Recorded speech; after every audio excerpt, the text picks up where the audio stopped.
ओम स्वात्मने नमः सर्वात्मने नमः। स्व ऋदिरट गीता अध्याय 6 ध्यान योग प्रारंभिक संकेत।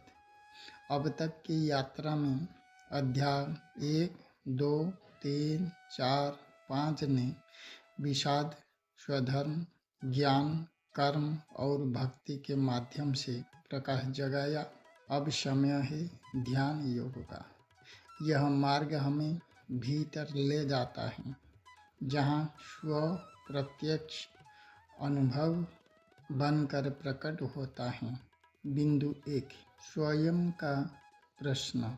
स्वयं उवाच, हे कृष्ण, मैंने भक्ति की, मैंने कर्म किया, ज्ञान भी पाया, पर अब हृदय शांति क्यों नहीं पाता? स्व का अनुभव कैसे होगा?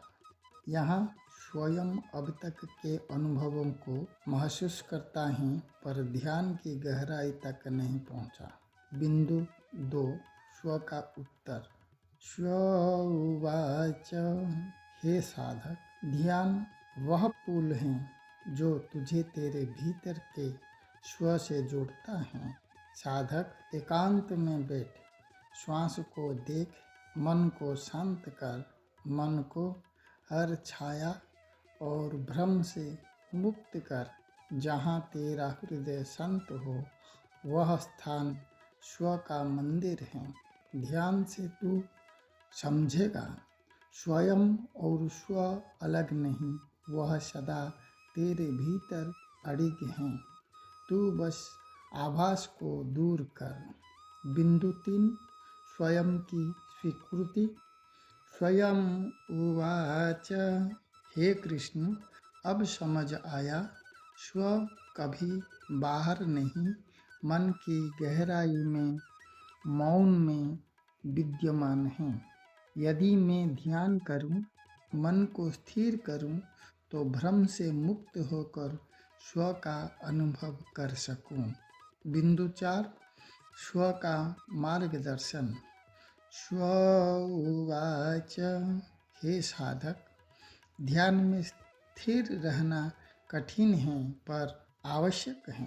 मन की भटकन को देख, पर उसे पकड़कर मत बांध। जैसे नदी शांत होकर समुद्र में लीन हो जाता है, वैसे ही तेरा मन ध्यान से स्व में विलीन होगा। साधक, ध्यान योग वही है जो तुझे अंदर से अड़िग और मुक्त बनाता है।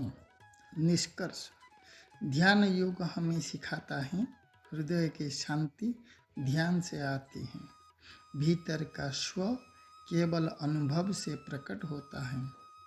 अभ्यास और स्थिरता से ही मन मौन में विलीन होता है।